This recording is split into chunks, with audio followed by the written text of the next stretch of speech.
오늘은 하나님께서 인정하시는 믿음의 사람들이라는 제목으로 하나님 말씀 증거하도록 하겠습니다. 우리 예수 믿고 구원받았죠.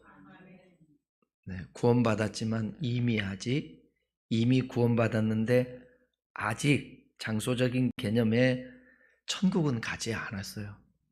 그래서 이 땅에 사는 거예요.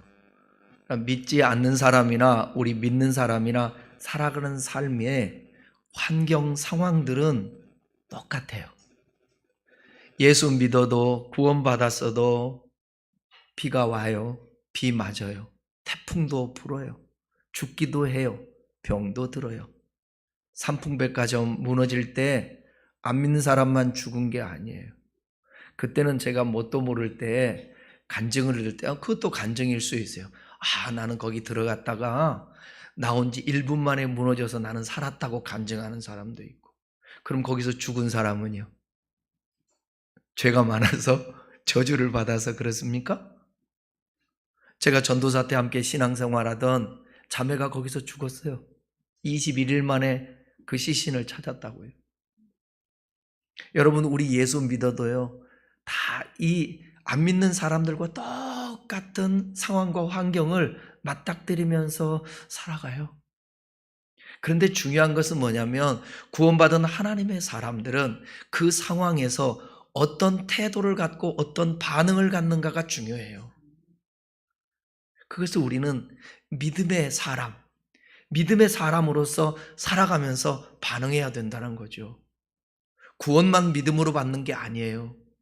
우리의 모든 삶도 다 믿음으로 살아가는 거예요. 여러분, 하나님께서 우리의 삶을 구원받은 이후에 하나님 삶을 우리를 모든 것은 당신이 알아서 다 인도해 가십니까? 그럼 맞을 수도 있어요. 그런데 하나님과의 관계, 친밀한 관계 속에서 그분을 신뢰하고 그분의 말씀을 믿고 순종할 때에 하나님이 우리를 이끌어 가시고 가장 선하고 아름답게 그리고 합력하여 선을 이루어 주시는 것입니다. 그렇기 때문에 여러분들 오늘 믿음이 있어야 돼요. 믿음이 있어야 하나님의 영광을 봐요. 믿음이 있어야 물어볼게요. 여러분 근심 없어요? 걱정 없어요? 불안하지 않으세요? 두렵지 않으세요? 나는 많이 두렵더라고요. 걱정도 되고요. 염려도 되고요. 그럴 때 가만히 나를 들여다보니까 하나님을 생각하지 않는 거야. 하나님께 의존하지 않는 거예요. 내 걱정거리를 주님이 아셔요? 모르세요? 나의 삶의 문제와 두려움을 아세요? 모르세요? 불안함을 아세요? 모르세요? 저는 이런 훈련을 해요. 저는 불안할까요? 안 불안할까요? 빨리 말해. 저는 불안을 경험할까요? 안 불안? 저를 뭘로 보고? 아니요. 저 많이 불안을 경험해요. 그것은 시인도 그랬잖아요. 내 영혼아, 내가 어찌하여 불안하는가? 그래서 되게 위로를 많이 받았어요. 나만 불안한 게 아니구나. 성경에 나온 사람도 불안하고, 여러분 불안해하는 사람은 왜 불안해? 예수 믿으면서 이러지 말아요. 왜 염려해? 예수 믿으면서 그러지 말아요. 다 그럴 수 있어요. 그게 우리예요. 그런데 중요한 것은 뭐냐면 그 순간 주님을 놓치고 있었고 생각하지 않고 의존하지 않았기 때문에 다시 바로 내가 그렇지 불안하고 두렵지만 우리 주님이 나와 함께하지. 그래서 저는 이 훈련을 해요. 불안할 때, 내 속이 조금 요동칠 때, 마음이 안정이 안 될 때, 그때 호흡을 해요. 하나님의 아들 주 예수 그리스도를 찾으면서 호흡을 깊게 들이마시고 또 나를 불쌍히 여겨달라고 하면서 숨을 깊게 내쉬어요. 이걸 반복해요, 여러분.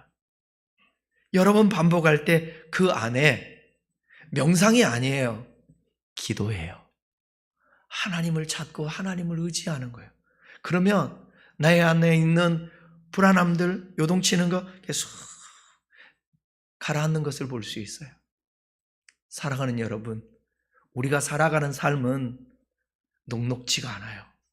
참 힘든 삶이에요. 이 삶에 다 성경에 보니까 사람들이 믿음으로 살았어요. 그 믿음으로 이겨냈어요. 여러분, 아프고 힘들 때 어떡할래요? 이 방법, 저 방법 다 사용해도 안 되잖아요. 그 예수님 앞에 나가요. 나가서 옷자락을 만져요. 누가 내 옷자락을 만졌느냐? 예수님이 그 믿음을 보시고 네 믿음이 너를 구원하였음이라 그래요. 살아가면서 믿음이 없으면 기도해야 되죠. 뭐라고요? 믿음 없음을 도와주세요. 하나님이 가장 기뻐하지 않을까요? 나 믿고 싶은데 잘 믿어지지가 않고요. 내 이성이 앞서서 하나님의 잘 신뢰가 안 되고 모든 게 내가 할 수 있을 것 같다는 생각이 들고 또 어쩔 때 막다른 골목에 가서는 이거 하나님이 해주실까? 이런 생각이 든다고. 그럴 때 주님, 나의 믿음 없음을 도와주십시오. 성경에 나오는 믿음의 선질처럼 살아갈 수 있도록 도와주십시오. 이 기도하면 하나님이 얼마나 기뻐하실까요? 오늘 하나님이 인정하시는 믿음의 사람들에서 살펴볼 텐데 여러분도 그러한 성경에 기록된 이 믿음의 사람처럼 여러분도 그 믿음을 가질 수 있기를 주님의 이름으로 간절히 축복합니다. 히브리서 11장은 믿음에 대해 정의하면서 당시 그리스도인들에게 너무나도 잘 알려진 구약 성경에 기록된 믿음의 선진들의 행적을 기록한 믿음장이라고 할 수 있어요. 믿음장 하면 히브리서 11장이에요. 우리 또한 믿기로 작정한 그리스도인으로서 믿음이란 무엇이며 어떻게 믿어야 하나님께서 인정하시는 믿음을 가질 수 있을 것인가에 대해서 오늘 함께 살펴보도록 하겠습니다. 사전적 의미로요, 믿음이라는 것은 어떤 대상을 전적으로 신뢰하는 것. 믿음이 뭐라고요? 어떤 대상을 전적으로 신뢰하는 것. 그게 우리가 하나님이잖아요. 그러니까 90%만 믿어도 이거는 믿음이 아니에요. 100% 믿어야 돼요. 신뢰야. 이게 믿음이에요. 그 믿음을 우리는 키워나가는 거예요. 그럴 때 하나님의 역사를 볼 수 있는 거예요. 먼저 오늘 본문에서는 믿음에 대해서 어떻게 정의하고 있는지 성경적 정의를 한번 정확하게 보십시다. 자, 함께 1절을 읽겠습니다. 1절, 믿음은 바라는 것들의 실상이요 보이지 않는 것들의 증거니. 예, 이 말씀은 좀 잘 들으세요. 여러분들이 믿음에 대해서 정의를 좀 잘 알아야만이 믿음을 우리가 가질 수 있으니까. 여기서 믿음으로 번역된 단어가 피스티스라는 단어예요. 근데 고전 헬라어 문헌에 보게 되면 어떤 사람이 다른 사람들 혹은 신에 대해서 갖는 신뢰 또는 진실성, 또 사업할 때 쓰는 단어인데 사업상의 신용, 보증, 증명 이렇게 다양한 용례로 쓰였습니다. 이 단어는 계약이라든지 약정을 존중하는 행동을 나타냈고 헬레니즘 시대에는 이 피스티스는 뭐냐면 신들의 존재와 행위에 대한 신령, 확신이라는 의미로 사용되었었습니다. 그러니까 이 믿음이라는 단어 피스티스는 신실성은 물론이고 증거와 보증이라는 의미를 가지고 있는 것입니다.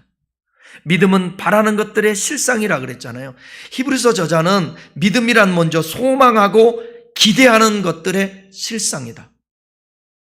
믿음은 소망하고 기대하는 것들의 실상이다.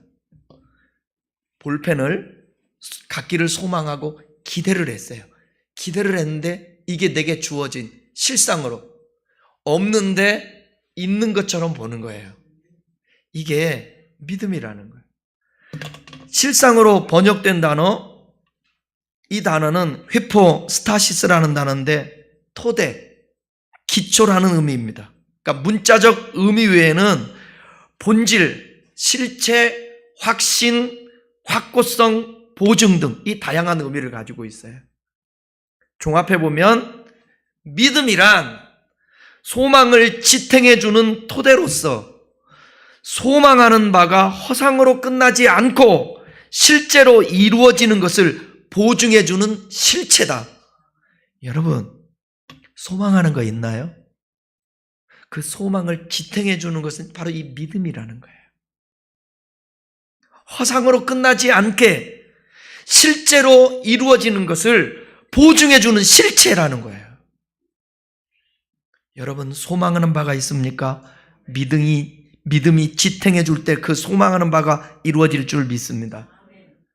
우리는 여기서 믿음과 관련해서 몇 가지 사실을 정리할 수 있을 것 같아요. 믿음은 현재 사실에 대한 확신을 기반으로 해서 미래의 실체를 드러낸다라는 것입니다. 또 믿음은 아직 얻지 못한 어떤 것들에 대해 이미 소유한 것처럼 확신하는 것이라는 거예요. 여러분, 아직 기도하고 있는데 얻지 못한 것들이 무엇입니까? 근데 그것이 이루어져서 내가 소유한 것처럼 확신하는 것, 이게 믿음이라는 거예요.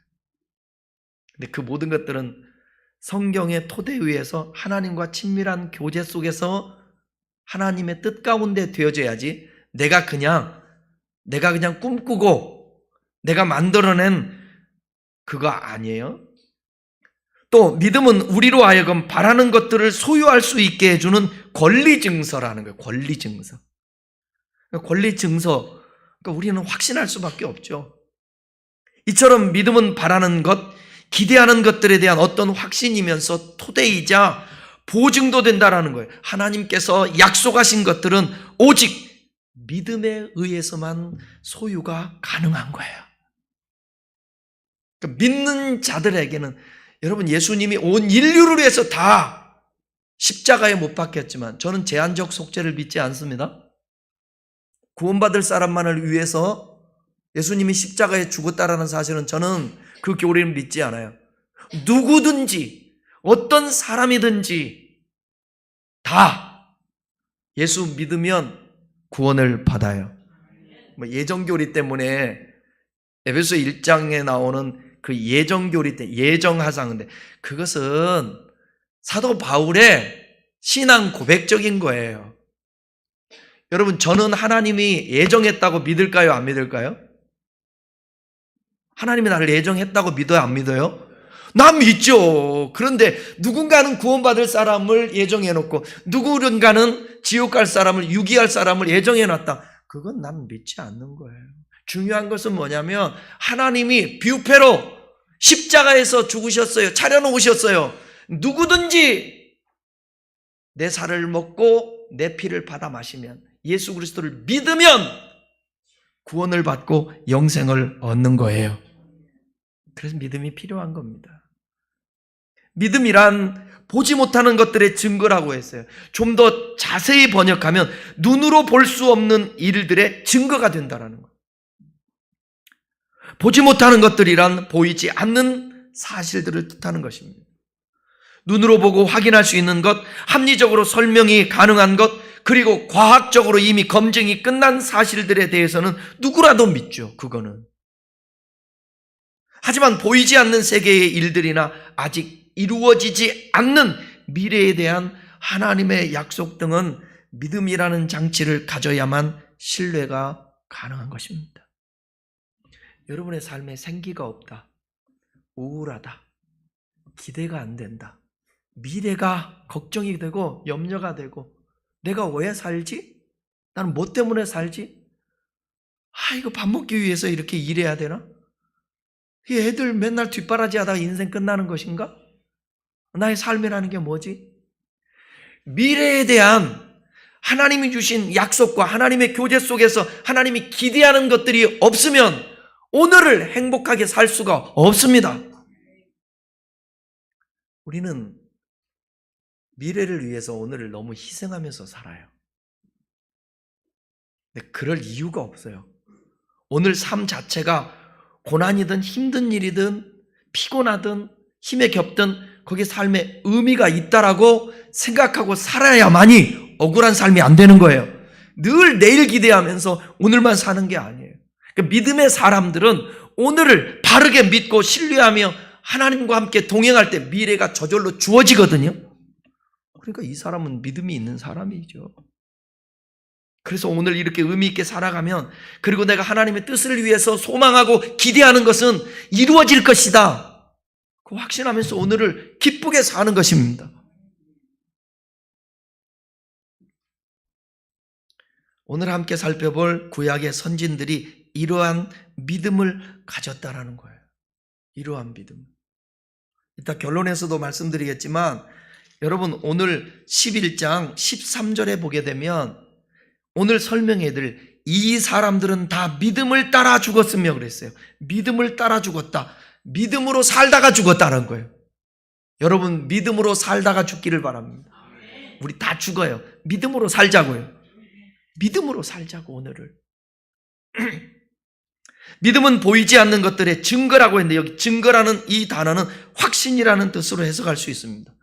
보이지 않는 어떤 것을 겉으로 밝히 드러내주는 것, 또는 확실하게 하는 것, 하나님에 의해 약속된 미래의 세계의 실현에 대한 강한 확신을 뜻한다고 생각하시면 되는 것입니다.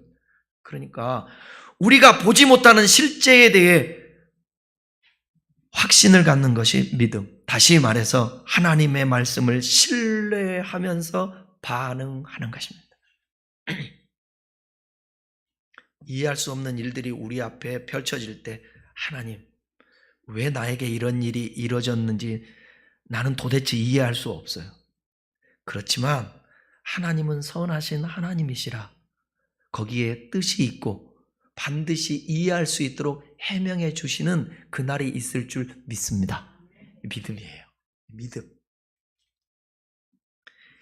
이런 의미들에서 알 수 있는 바와 같이 성도는 자신의 바라는 것, 즉 하나님의 약속들이 아직 나타나지 아니한 미래의 일이기는 하지만 믿음으로써 그것들에 대한 확실하면서 오늘 그 믿음 때문에 기뻐하며, 그 믿음 때문에 감사하며, 오늘 그 믿음 때문에 기도하면서 살아가는 사람들이라는 거예요. 이런 믿음이 있는 사람들은 기대하며 희망을 갖고 살아갑니다. 매사에 부정적이지 않고 비관적이지 않고 긍정적인 태도를 가지고 살아요. 믿음의 사람들은. 1845년 미국 조지아주에 어거스틴 제1교회가 있었는데, 이 교회에 믿음의 사람들이 모여서 다음과 같이 선언했습니다. 믿음의 사람들은 볼 수 없는 것을 보고, 믿음의 사람들은 들을 수 없는 것을 듣고, 믿을 수 없는 일을 믿고, 생각할 수 없는 것을 생각하는 사람들이다. 여러분도 그렇게 되기를 바라요. 믿음의 사람들은 볼 수 없는 것을 봐요. 들을 수 없는 것을 들어요. 믿을 수 없는 일을 믿어요.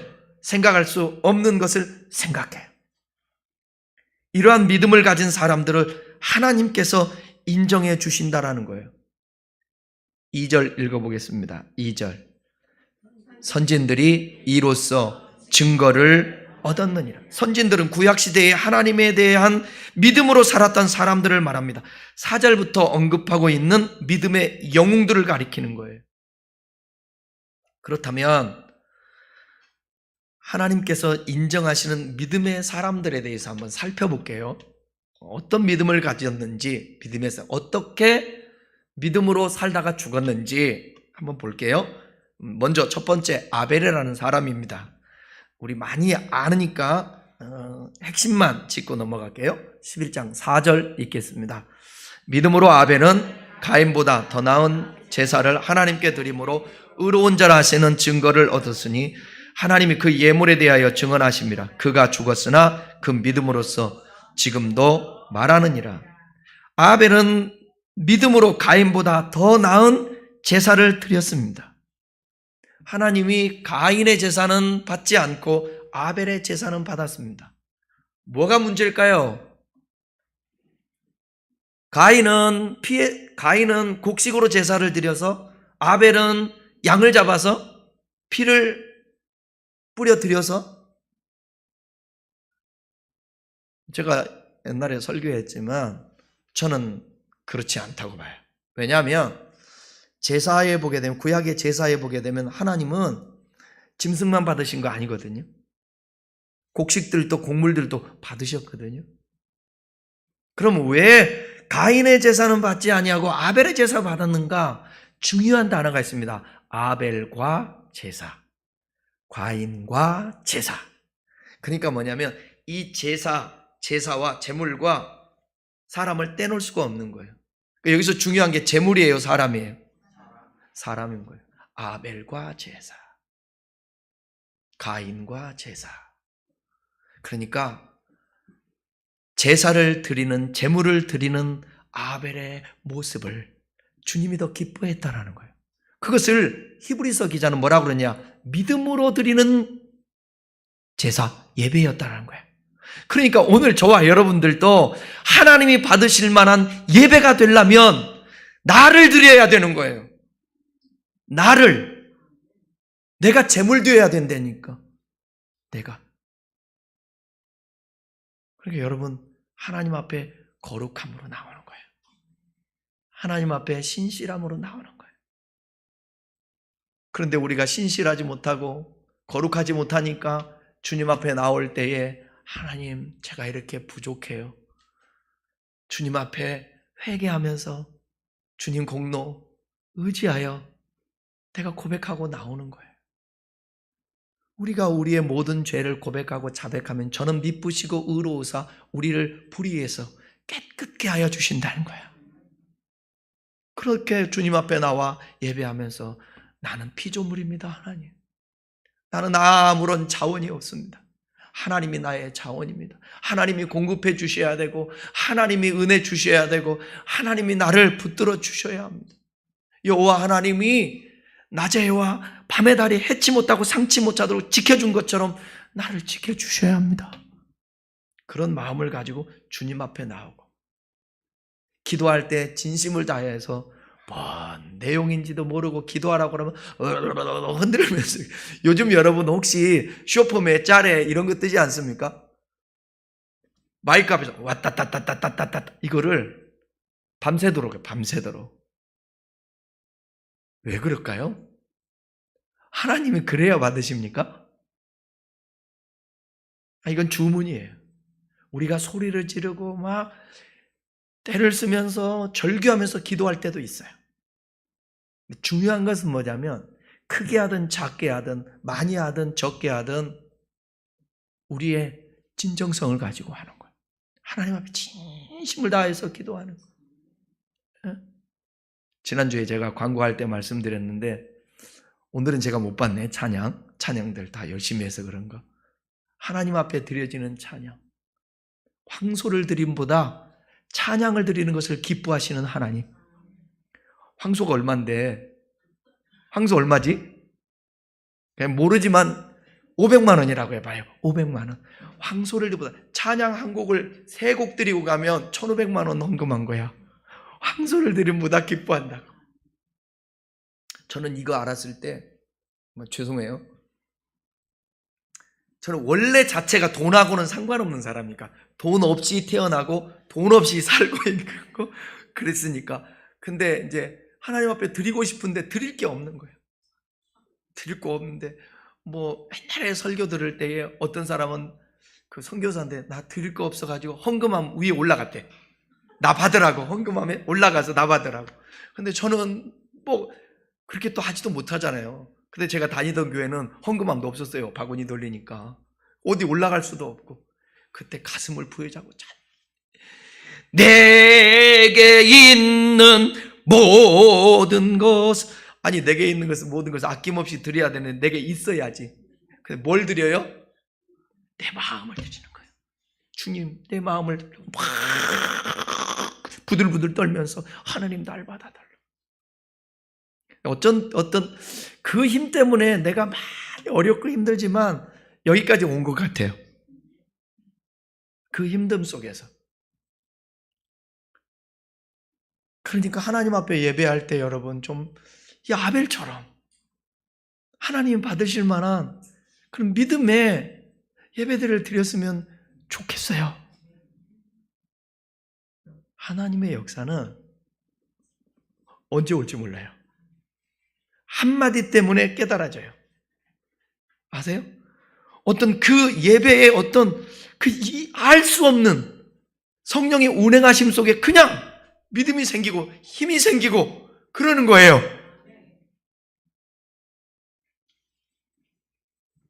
왜 하나님의 사람 아벨을 죽이셨을까? 믿음의 사람인데 죽게 내버려뒀을까? 정확하게는 알 수 없지만 이건 사실이에요. 믿음의 사람도 죽어요. 네, 믿음의 사람도 핍박당해요.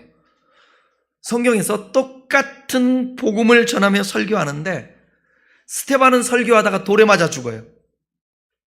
베드로는 설교하는데 어찌할까 하고 3,000명이 회개해요. 베드로가 위대해서 그래요? 스데반은 능력이 없어서 그래요? 이거 어떻게 설명하실래요? 사도행전 12장에 보게 되면 헤롯 왕이 교회를 핍박해서 사람들을 해하려고 할 때 야고보는 순교를 당해.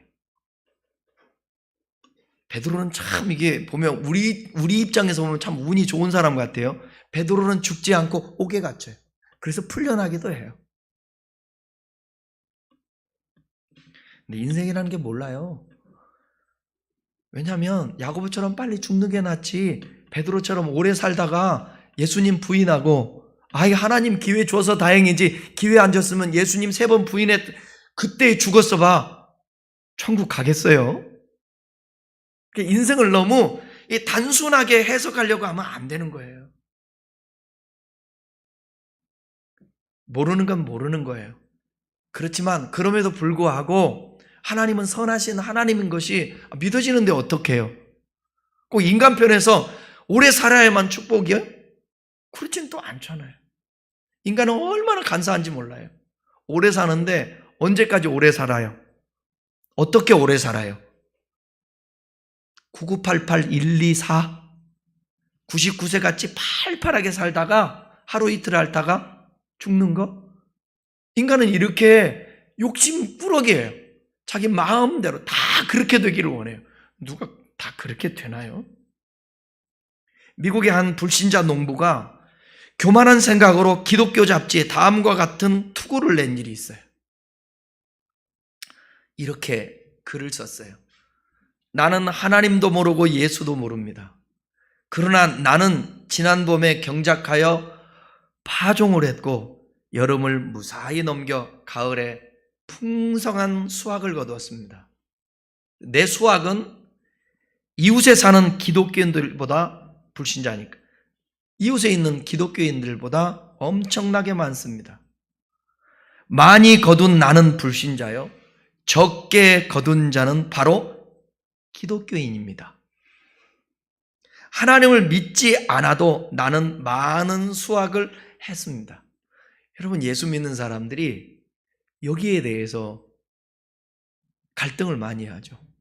아니, 기도도 하지 않는 저 내 친구 아들은 왜 이렇게 공부를 잘해? 왜 이렇게 효도를 잘해?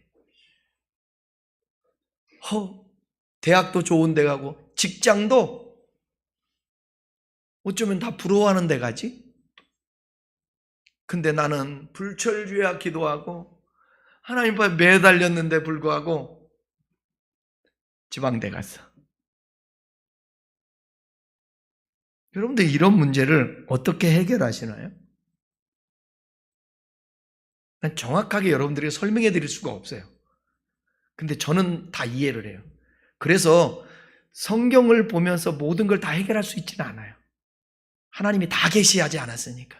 그래서 하나님과의 친밀한 교제 속에서 하나님이 깨닫게 해주시는 부분도 있어요. 성경이 당연하지만.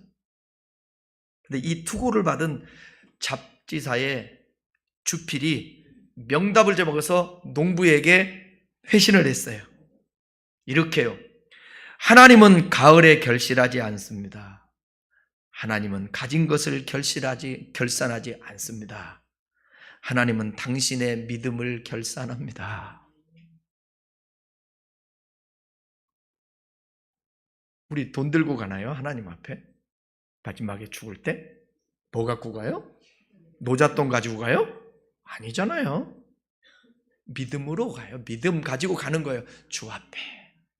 그래서 주님이 맞이할 때 나를. 여러분 괜찮아요? 하나님에 대해서 모른다고 하나님 나 주님이 왜 그러신지 나 몰라요. 갈등하는 거 괜찮아요? 계속 질문하세요. 불신을 위한 것이 아니라 더 잘 알고 싶어서 묻는 거니까 하나님 그거 나무라지 않아요. 근데 내 경험으로 보면 하나님은 묻는 것 지금까지 하나님이 다 깨닫게 해주세요. 내 분량만. 제가 옛날에 아니 하나님은 선악과를 왜 만들어주셨어요? 따먹을 줄 알면서 그리고 죽을 줄 알면서 왜 만들어주셔가지고 근데 어느 날 나한테 하나님이 그래요. 너는 네 아들 이 세상에 태어나서 죽고 고생하고 죽을 줄 알면서 왜 낳냐? 그래서 그 뒤로부터는 질문 안 했어요. 이제 그렇구나 그냥 다 할 수 있는 게 아니에요. 막 1 더하기 2는 3 이런 논리로 다 되는 건 아니에요. 그래서 하나님의 영이 내 안에 충만해버리면 나도 모르게 믿어지기도 하고 나도 모르게 이해도 가고 그래요. 그걸 불신자들은 이걸 또 비웃을 수 있지만 그거 사실인데 어떠냐고요. 저는 하나님이 안 계시다고 증명을 해도 나는 하나님 믿을 거예요. 그럴 일도 없지만 여러분 하나님의 살아계신 것을 증명하는 것도 어렵지만요. 하나님이 살아계시지 않는다라는 것도 증명하기도 어려워요. 아세요?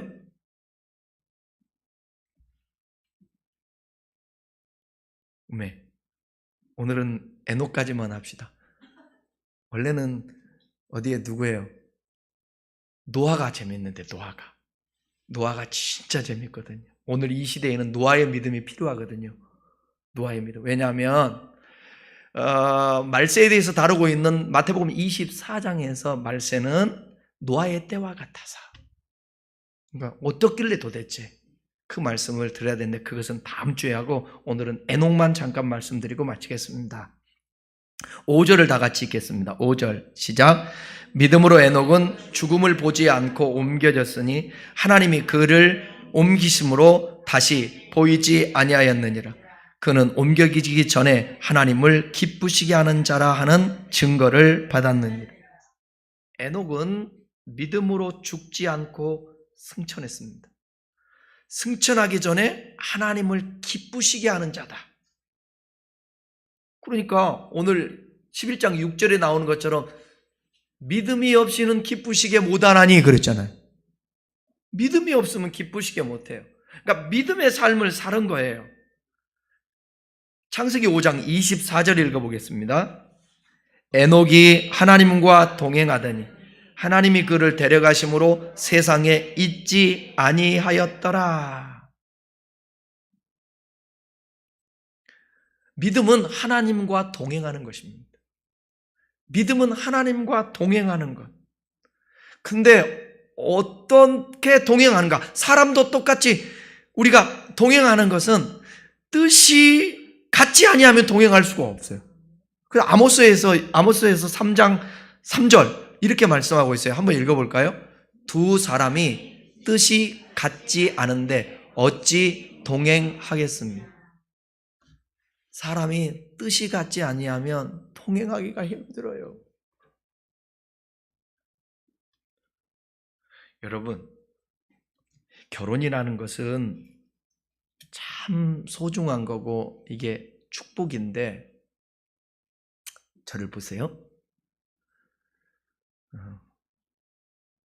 이제 다음 주면 우리 장수영 선생님이 결혼하는데 우리 장수영 선생님만 빼고 결혼하는 모든 사람에게 삼가 조회를 표합니다. 이렇게. 아니 왜냐하면 나는 그런 사람 봐. 여러분 주변에 보면 결혼한 사람들 진짜 행복하게 사는 사람이 많아요? 아니면 참 결혼 괜히 했다고 하는 사람이 많아요?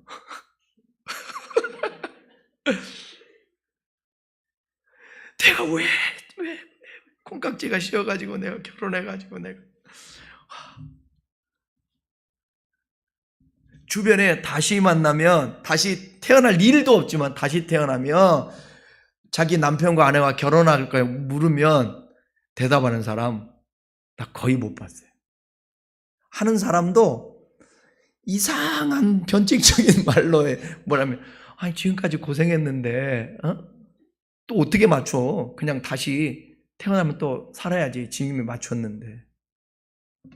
왜 그러냐면 서로 뜻이 같지 않으니까 이게 30년의 동행, 50년의 동행, 이 동행이 힘든 거예요. 그 할머니, 할아버지 나왔던 니마 그 강을 건너지 마오? 저 참 감동 있게 봤어요. 저분들은 인생 원 없이 살았다. 행복하게. 10살 가까이 차이 나는데 98세의 나이, 89세의 나이에 서로 물장구를 치고 그 나이에 100세를 앞에 두었는데 꽃을 따서 꽂아주고 한복을 입는데 똑같은 한복을 입고 서로 마루에 누워서 여름날에 손을 잡고 왜 그럴까요? 서로 뜻이 맞는 거예요. 뜻이 맞지 않은 가운데 평생을 산다라는 게 그래서 제가 삶과 조의를 피한다는 게 그건 어떻게 해요? 누가 그러더라고요. 네가 선택했으니까 그 네가 어쩔 수 없는 거지. 그때는 콩깍지가 씌어가지고 안 보였지? 그래서 저는 주례할 때 꼭 그 얘기를 해요.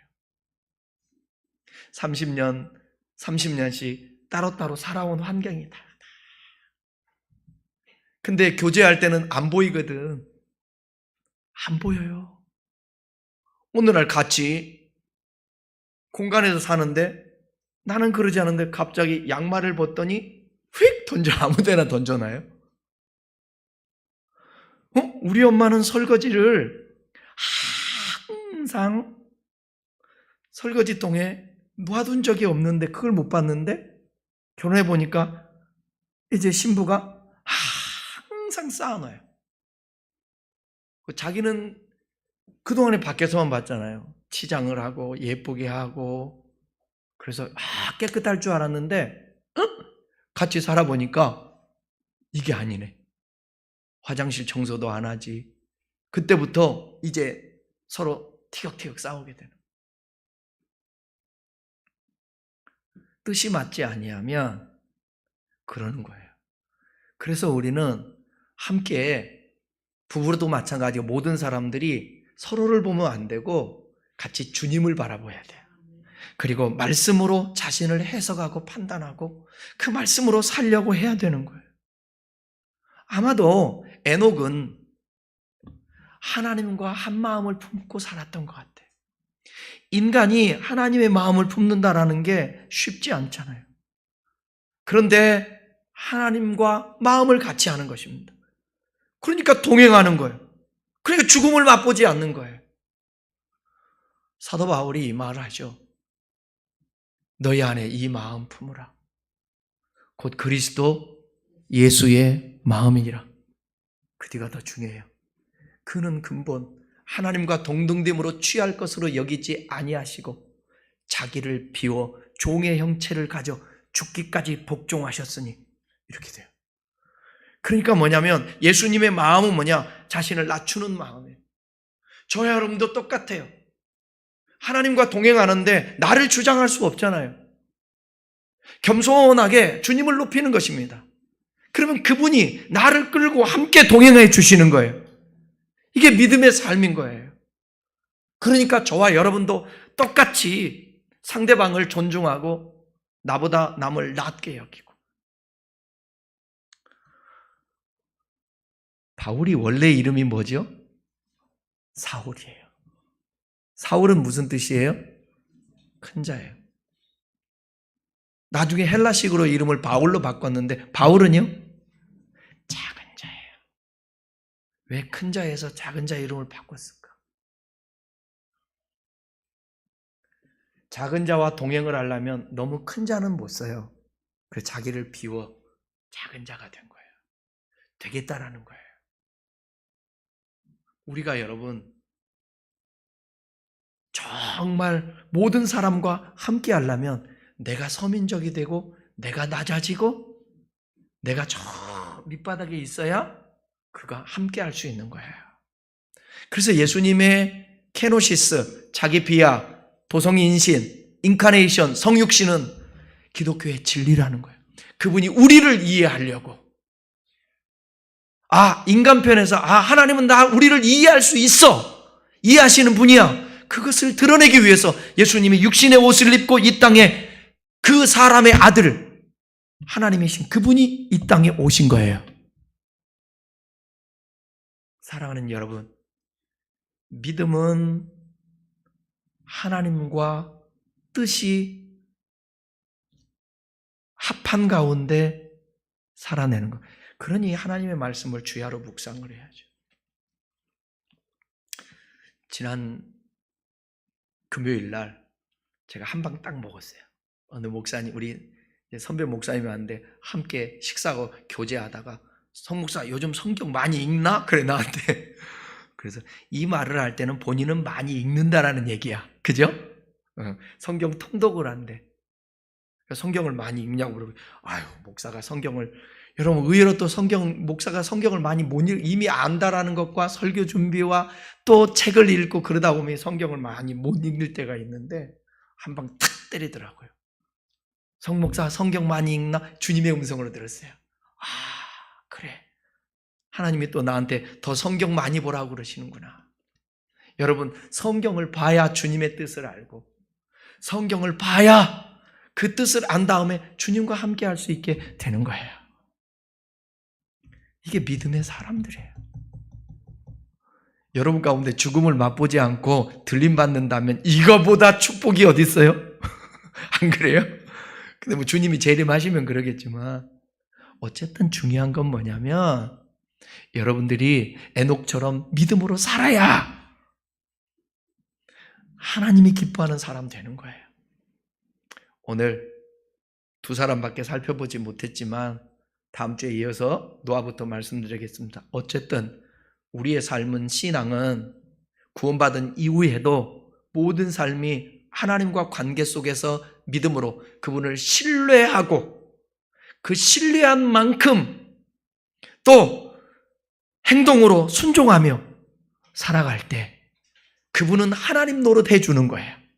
그래서 하나님으로서 하나님 노릇이 뭐예요? 나를 잘 양육해서 천국까지 끌고 가고요. 나를 또 이 땅에서도 천국을 누릴 수 있도록 의와 희락과 평강을 누릴 수 있도록 도와주시고요. 나를 보호해 주시고요. 나의 필요를 공급해 주세요. 그러니까 믿음으로 살자고요. 하나님의 공급하심을 받고 이 땅에서 복된 삶을 살고 하나님께 영광되는 삶을 살고 나뿐만 아니라 내 주변에 있는 사람들에게 하나님을 소개하고 하나님 나라를 확장하며 살게. 그런 믿음의 삶이 되기를 주님의 이름으로 축원합니다. 같이 기도하겠습니다.